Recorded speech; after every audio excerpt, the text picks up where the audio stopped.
தமிழக வெற்றிக் கழகத்தின் கொடியை நடிகர் விஜய் அறிமுகம் செய்து வைத்தார். தமிழ்நாடு மற்றும் தமிழக மக்களின் உயர்வுக்காக இணைந்து உழைப்போம் என்றும் அவர் கூறியிருக்கிறார். விவரங்களோடு இணைந்திருக்கிறார் செய்தியாளர் சந்தானம். அவரோடு பேசலாம். சந்தானம், இந்த கொடியினுடைய அரசியல், கொடி பாடலினுடைய அரசியல், இது குறித்தெல்லாம் நிறைய அரங்கத்திலிருந்து சிறப்பு விவாதத்தில் பேசினார்கள். தற்பொழுது நீங்க களத்தில் இருக்கிறீங்க. களத்தில் இருக்கக்கூடிய தொண்டர்கள் என்ன மாதிரியான மனநிலையில இருக்கிறாங்க? தொண்டர்களுக்கு என்ன வசதிகள் எல்லாம் செஞ்சிருக்கிறாங்க?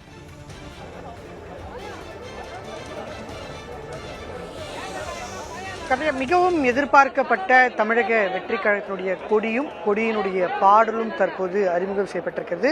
அறிமுகம் செய்த உடனே தமிழக வெற்றி கழகத்தினுடைய தலைவர், அதே போன்று அவருடைய பெற்றோர்களாக இருக்கக்கூடிய சந்திரசேகர் மற்றும் சோபா அனைவருமே புறப்பட்டு சென்றனர். தற்போது கட்சியினுடைய மாவட்ட நிர்வாகிகள் மட்டும் இல்லாமல் தொண்டர்கள் கூட கட்சி அலுவலகத்துக்குள்ள வந்திருக்காங்க. அவங்க மிகவும் உற்சாகமாக இருக்கக்கூடிய ஒரு சூழல் தான் கட்சி அலுவலகத்தில் இருக்கு. நம்ம எதிர்பார்த்தது போலவே கட்சியினுடைய கொடி வெளியிடப்பட்டிருந்தாலும் கூட கட்சி கொடிக்கான விளக்கத்தை மாநாட்டில் தெரிவிப்பதாக தமிழக வெற்றி கழகத்தினுடைய தலைவர் தெரிவித்து சென்றிருக்கிறார். எனவே தற்போது வரை கட்சி கொடிக்கான முழுமையான விளக்கம் என்பது கிடைக்கவில்லை என்றாலும் கூட நமக்கு கிடைத்திருக்க தகவல் படி இந்த யானை சின்னம் பொருத்தப்பட்டது காரணமாக அம்பேத்கர் 1951ஆம் ஆண்டு பஞ்சாபில் பேசிய ஒரு உரையின் போது இந்தியாவினுடைய கலாச்சாரத்தையும் இந்தியாவினுடைய மக்களுடைய வெளிப்பாடாக இருக்கக்கூடிய ஒரு சின்னமாக யானையை தான் பார்ப்பதாக அவர் குறிப்பிட்டிருந்தார். குறிப்பாக யானை என்பது புத்திசாலித்தனமாகவும் அதே போன்று சோதனைகளை தாங்கக்கூடிய ஒரு உயிரினமாகவும் இருக்கிறது என்று அவர் அந்த உரையில குறிப்பிட்டிருந்தார். அந்த வகையில் யானை சின்னமும் வாகை என்பது வெற்றி என்றால் விஜய் என்ற அடிப்படையில்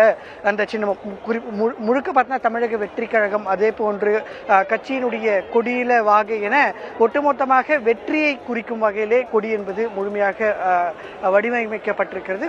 அடுத்த மாதம் நடைபெறக்கூடிய மாநாட்டில் விரிவாக கட்சியினுடைய கொள்கையோடு சேர்த்து கட்சியினுடைய கொடியினுடைய விளக்கத்தையும் தருவதாக பேசிவிட்டு தமிழக வெற்றி கழகத்தினுடைய தலைவர் புறப்பட்டிருக்கிறார். தமிழகம் முழுவதும் இந்த கொடியை உரிய அனுமதி பெற்று தோழமையோடு ஏற்ற வேண்டும் என்ற ஒரு கோரிக்கையும் அவர்களுடைய மாவட்ட தலைவர்கள் மத்தியில் முன்னிலை வைத்து புறப்பட்டு சென்றிருக்கிறார். அடுத்த 2 நாட்களில் தமிழகம் முழுவதும் இந்த கொடியை ஏற்றுவதற்கான பணிகள் என்பது கட்சி சார்பில் தொடங்கப்படும். கொடிப்பாடல் தற்போது வெளியிடப்படக்கூடிய சூழல் மாநாட்டிற்கு முன்பாக கூடுதலாக ஒரு 3 பாடலும் வெளியிடப்படும் என்ற தகவல் என்பது நமக்கு கிடைத்திருக்கிறது.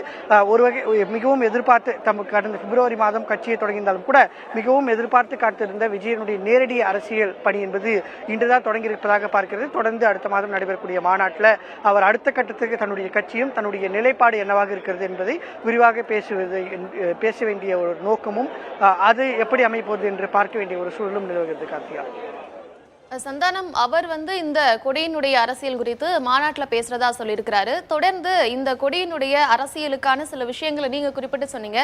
அம்பேத்கருடைய உரையினை தழுவி இந்த கொடி வடிவமைக்கப்பட்டிருக்குது அப்படின்னு சொல்லியிருக்கிறீங்க. பிறப்புக்கும் எல்லா உயிருக்கும் அப்படிங்கிற வார்த்தைகளையும் தன்னுடைய உறுதிமொழியில அவர் வச்சிருக்கிறாரு. இதை பேஸ் பண்ணி பார்த்தா அவருடைய அரசியல் பயணம் எதை நோக்கியதாக இருக்கும்னு நம்ம யூகிக்கலாம்.